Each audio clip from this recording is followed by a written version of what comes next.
This is one of my first times speaking in public and my first time giving this speech, so I'm a little bit nervous. Sharing this stage with so many successful people, mostly women, and getting to share the day in this room with so many amazing people, also mostly women, is both inspiring and humbling. My name is Emily, and I'm part of a team that built a billion-dollar company in a very short amount of time. In fact, NEXTracker is the fastest growing solar company ever. We have sold, built, and shipped about 6 gigawatts of solar to date in just 3 years. To give you some context, 1 megawatt covers about 5 to 6 acres of land. 6 gigawatts is 6,000 megawatts. It's enough energy to power over 1 million US homes, and if laid out all together, would cover more than the surface area of San Francisco. We grew with really strong partners like SunEdison, Swinerton, Mortenson, and First Solar. When I first started at NEXTracker, I was managing the SunEdison account. And we're all too familiar with their demise, but strong partners like that really helped put us on the map. What you're looking at here is the Crucero power plant, which is a SunEdison project, 69 megawatts in the Atacama Desert in Chile. Just to give you an idea of what some of our projects look like. Growing up, my parents were my champions. They always instilled in me that I could do anything, and I was no different than any male counterpart.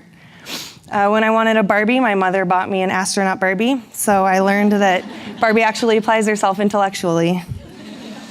I was always more of a daddy's girl. Both of us had a high affinity towards math and science. I took every single science class my high school had to offer. And when I got to college, I didn't know what else to study aside from biology. I loved it. When I got out of school, I was working in immunodiagnostics, and the assays that, both in R&D and clinical labs, the assays that we would run used human blood, so contamination was always a huge issue. And all of the plastic that we'd use, from wrappers to bottles to beakers, everything had to be incinerated. We couldn't recycle anything, and it drove me crazy. But it ignited my passion for clean tech, and this was further enhanced with Al Gore's documentary, An Inconvenient Truth. And I was so empowered that I pursued a career change. And I started applying to a lot of biofuel and clean tech labs and never really heard back. So I had to broaden my search. And I ended up as an executive assistant at greenbiz.com, and I bring that up because I think there's some people here from there. But this was also 2008. They were a startup and also the time of the economic crash. And so I learned what job insecurity was pretty early on. In the next few years, I had roles as a bookkeeper, admin, office manager, but was grateful to get my foot in the door and start my career in clean tech.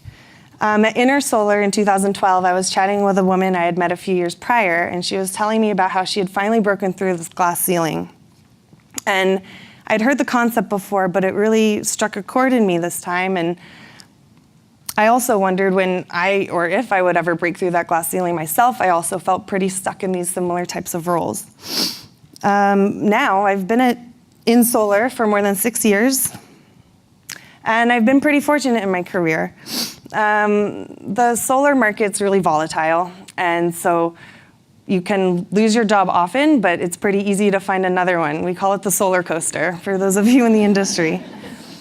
And so, as a result, I've met a lot of people, and I wouldn't be where I am without my teachers, mentors, and champions. They started with my parents, but I've had many along the way throughout school and in the industry. And they've been both men and women. But I also think that without the strong, smart women that have who break the mold and have paved my way, and created groups like this one where we can come together and share stories, support each other, and also highlight some of the issues that still exist. For example, booth babes at trade shows are just as important in opening doors and creating opportunities for women. Another case in point, our CEO supported and sponsored 15 of my colleagues and myself to come spend the day here, which I think speaks to how far we've come. And hopefully we're gonna have our first woman president come Tuesday. I hope. So all of my green experience has happened since I've lived in San Francisco, which I've been here for about 9 years now. These days I spend most of my time commuting from where I live in San Francisco to Fremont, where NEXTracker is headquartered. In the evenings, I spend my time on the phone with our India and Spain offices, China, Australia as well.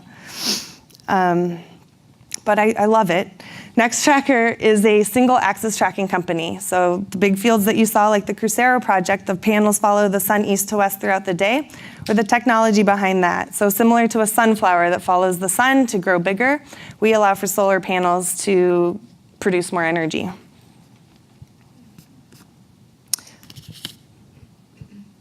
We became the #1 tracker company in the US in a short amount of time. And about a year ago, we got acquired by a company called Flex, contract manufacturer, used to be called Flextronics. In addition to their $26 billion balance sheet, we now have the capabilities to go international.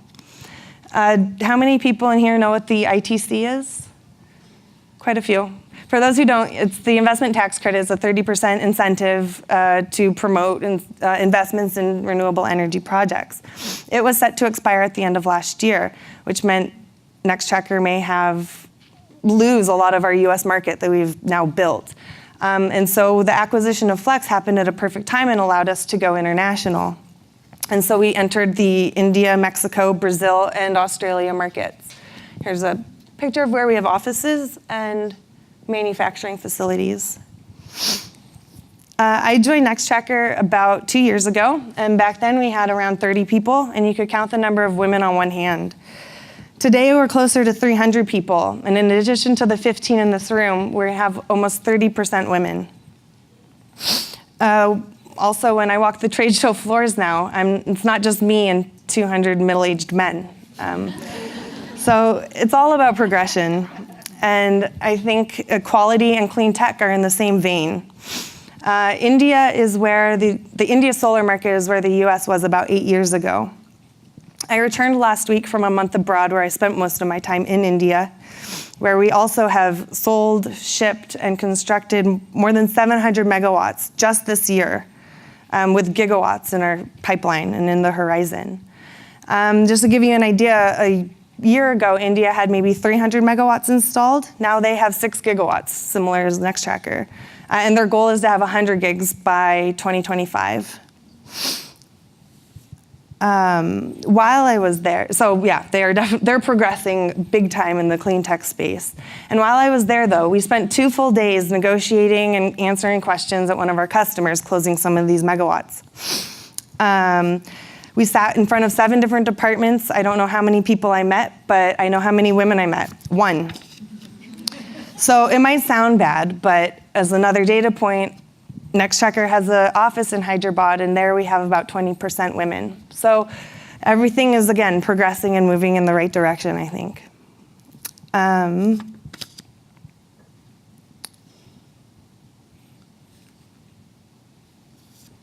Oh, that's the India photo.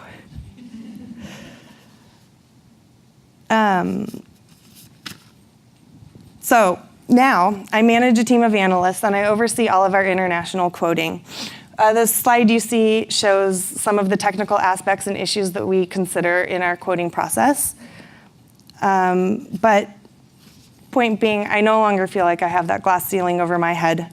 I go to bed exhausted every night, but content, feeling like I'm making a positive impact in the world.